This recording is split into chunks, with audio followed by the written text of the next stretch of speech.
Lula inocente realmente é forte demais. Cara, eu não... né? Ó, você tá... Bom, a minha opinião pessoal o PT fez um puto esquema de alto poder, né? Poder do partido. Eles corromperam uma porrada de instituição. Eles colocaram um monte de mequetrefe no STF, na minha opinião. E eles tinham um controle quase que absoluto da máquina pública brasileira. E eles enriqueceram pra caralho com isso. Ganharam poder pra caralho com isso. De forma que hoje em dia tirá-los do poder é complicadíssimo. Tanto que a opinião pública parece estar voltando, saindo do antipetismo e voltando para esse sonho, né? Pelo menos na internet, né? E a culpa, cá entre nós, né, é do presidente atual, do Bolsonaro. Puta, né? pior que é foda, né? Foda que, tipo, depois de um presidente tão ruim quanto o Lula, a gente tinha que ter um presidente bom. Mas a gente teve um presidente tão ruim quanto o Lula. Aí é foda. O problema ali, sabe o que é? O que aconteceu, na minha opinião? Porra, tu acreditava no começo mesmo? Acreditava, mano? né? Virou ministro, pô. Não, mas pera. Como é que eu quero teu sentimento? Eu vou te dizer, assim, uma experiência que eu tive, né? Eu tava como juiz do Lava Jato já há 4 anos. Levando paulada toda hora.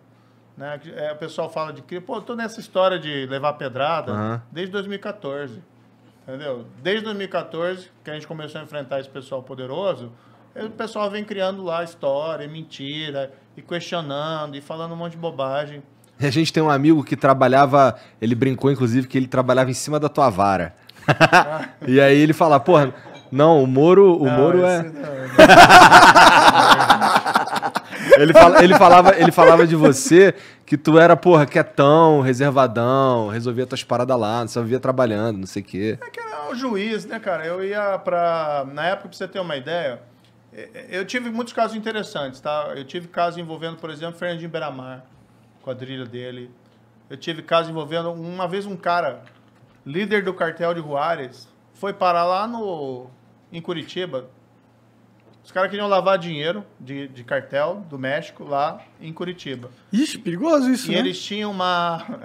Não, porque o cartel do México é pica, né? Se eles começam a criar uma estrutura aqui, fudeu. E eles tinham uma ideia assim que era errada, que se eles casassem com uma brasileira e tivessem filho brasileiro, se eles fossem pegos no Brasil, eles não iam ser extraditados para os Estados Unidos. Na verdade, não existe isso, mas eles tinham esse entendimento. E foram lá. Teve um que apareceu lá em Curitiba, que é um tal de Amado Carrillo Fuentes. Que ele foi um dos o nome maiores... é de traficante mesmo. Um dos maiores traficantes da história do México. Tem até naquele filme Narcos México, aparece. Tem uma das temporadas que é focada nele. E ele foi lá para Curitiba e teve um filho lá, tá em Curitiba, comprou umas propriedades, tal, etc. Mas o cara que depois apareceu realmente que foi preso, tal, era o braço direito dele, um outro cara. Entendi. Tá. Mas esse Amado Carrillo fez até uma história interessante, que ele teve em Curitiba em 97. Em 97 ele foi fazer uma cirurgia plástica para ficar diferente. Da polícia. Mas morreu na mesa. Puta que pariu. E aí ficou uma lenda que no fundo era tudo uma fraude, que ele tinha sobrevivido. Mas mataram todos os médicos. Mas assim, no final chega a conclusão que ele morreu mesmo. Sabe? Mataram todos os médicos, obviamente, depois de, né? Mas aí o que acontece, né? Chegando lá, voltando pra história, né? Caralho, imagina tu vai fazer um bagulho... Tem um médico, tu vai fazer uma cirurgia num cara desse, daí o cara morre e tu morre também, mano. Mano, tá maluco. Caralho, cara, tá maluco. Tem que recomendar aos médicos, né? Evitar fazer... Moro está recomendando, não faça cirurgia plásticas em traficantes multinacionais. Se o cara tiver levado um tiro, você tem que atender juramento de Hipócrates, né? Mas aquelas cirurgias eletivas, sim, a bem da sua saúde e do seu bem-estar, é melhor você recusar clientes problemáticos. A não ser que você seja muito pica. E não, o cara não vai morrer. O cara não vai morrer. É melhor só não fazer, mas tudo bem, tu tava dizendo... Não, então, daí assim, poxa, eu levei tava levando um monte de pancada e tal, mas a gente tava feliz ali naquele momento, porque, veja, a gente mudou aquele quadro da impunidade brasileira. E foram 4 anos. Fala assim, mas por pouco tempo...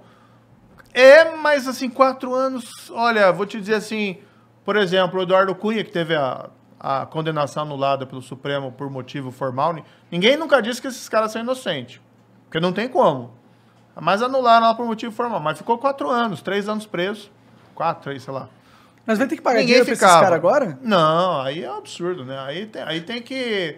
Aí realmente a gente que tem que voar. Em vez dos criminosos voar pro Brasil, a gente tem que voar pra fora. Eu não duvido nada do Lula entrar com processão ali.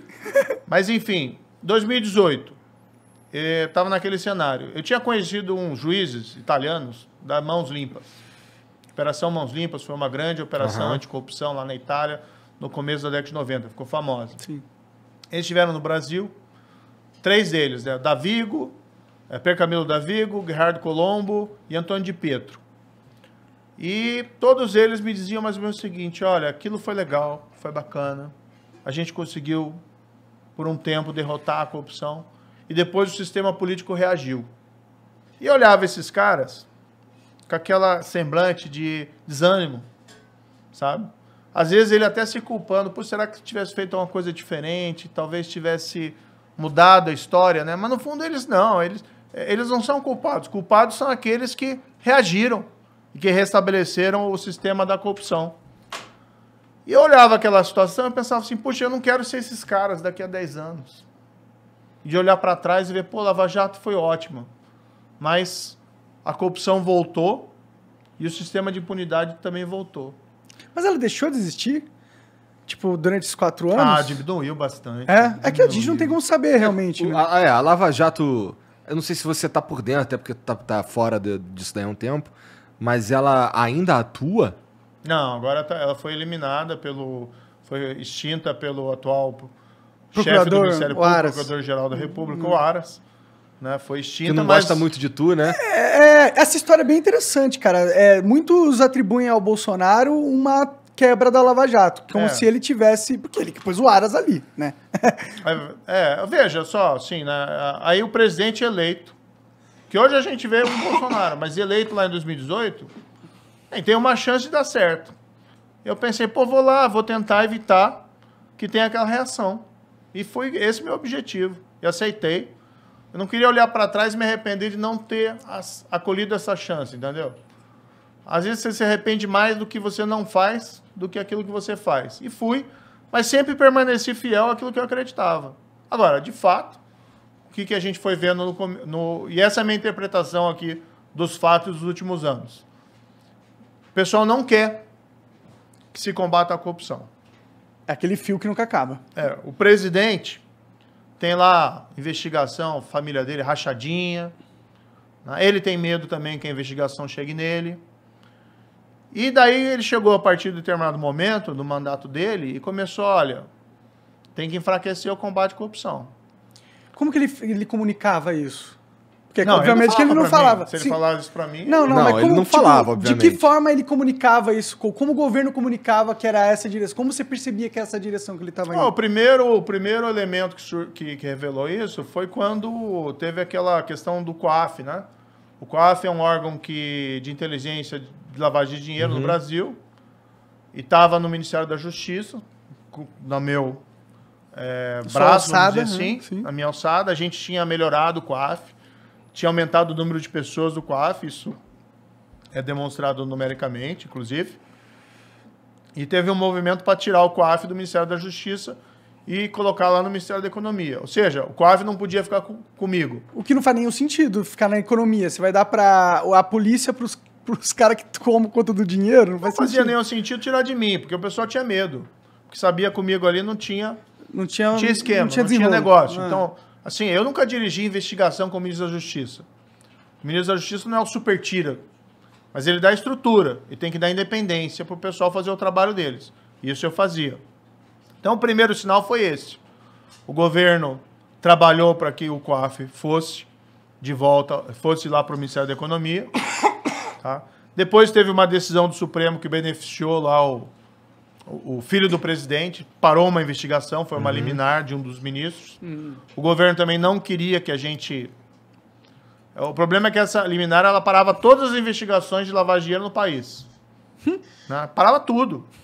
E o presidente não queria que a gente mexesse nisso. O presidente me falou assim, Moro, se você não vai ajudar, não atrapalha. Porque ele não queria, porque eu tinha falado para ele, presidente, essa liminar, até entendo lá o teu processo de investigação do seu filho, mas assim, para o país ela é um desastre, porque para tudo. E aí ele não queria que eu fosse lá trabalhar contra a liminar no Supremo. Claro que eu não sou advogado de ninguém para lá interferir no processo do filho do presidente. Mas quando você tem uma decisão judicial que afeta todo o sistema, aí o ministro da Justiça tem que atuar. Depois teve aquele projeto, mas depois eu desobedeci isso, para falar a verdade. Não tem como aceitar uma ordem dessa, né? E depois essa liminar caiu, mas ficou lá uns 4 meses parado, os processos, por conta lá, porque não podia prejudicar o filho do presidente, que é um absurdo. O filho do presidente tem que responder o processo, se ele for inocente, que seja inocente. Mas é aquela linha que nunca acaba. O filho do presidente não está desconectado desse. Você acha que ele fez sozinho todos os esquemas dele? Não fez, né? Mas aí qual que é a minha interpretação, então, Monarca? É o seguinte, se você começa a enfraquecer o combate à corrupção, porque você não quer que ele avance sobre determinadas pessoas, na prática você vai enfraquecer ele para todo mundo. Sim, com Por certeza. que o Lula foi solto?